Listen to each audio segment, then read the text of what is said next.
Good morning. मैं Ravinder sir आज 10th class के लिए एसएसटी में जो हिस्ट्री का हमारा 4th लेसन है उसके जो ऐसे टाई क्वेश्चन में 6th क्वेश्चन हमारा है आर्थिक महामंदी जो 1929 से यानी 1929 से लगभग 1933 तक चली है कि अमेरिका तथा विश्व के अन्य राष्ट्रों पर क्या प्रभाव पड़े हैं। आर्थिक महामंदी के अमेरिका तथा विश्व के अन्य देशों पर गहरे प्रभाव पड़े।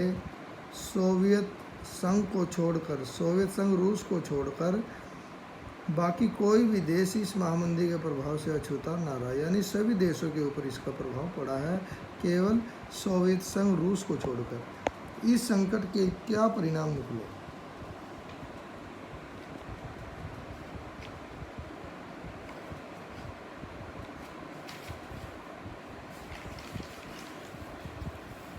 सबसे पहला है संयुक्त राज्य अमेरिका तथा अन्य सभी पूंजीपति राष्ट्रों की अर्थव्यवस्था लड़खड़ाने लगी। न्यूयॉर्क की स्टॉक मार्केट में भारी गिरावट आ गई। शेयरों के भाव इतने अधिक गिर गए कि एक ही दिन में 160 लाख शेयर बिक गए। कुछ कंपनियों के शेयरों का मूल्य तो एकदम टूट गया तो कई लोग कंगाल हो गए। दूसरा, 1929 से 1933 के लगभग 5 वर्षों में 9,000 से भी अधिक बैंक बंद हो गए और लाखों लोगों द्वारा वर्षों में की गई बचत पर पानी फिर गया।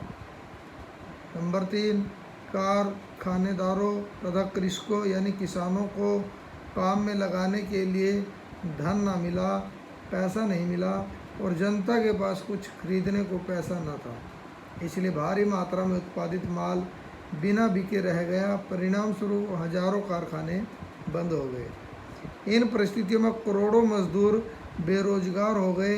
इनकी संख्या 5 से 10 करोड़ के बीच घटती बढ़ती रही। इनमें से लगभग 1.5 करोड़ मजदूर केवल संयुक्त राज्य अमेरिका के ही थे। बेरोजगारी ने निर्धनता और भूखमरी को जन्म दिया।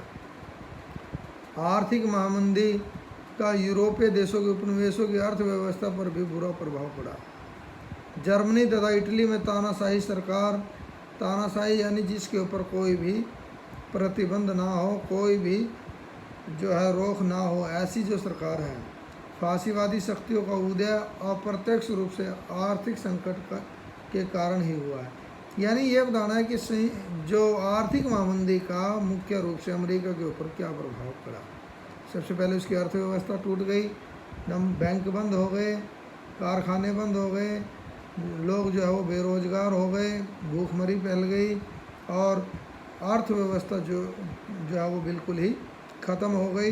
तो ये सारे प्रभाव जो है वो आर्थिक महामंदी के जो है विश्व के ऊपर पड़े हैं और ख़ासकर अमेरिका के ऊपर। तो आज ये क्वेश्चन आपने करना है। इसमें अगर कोई बात समझ में नहीं आई है तो आप पूछ सकते हैं। Okay, thank you.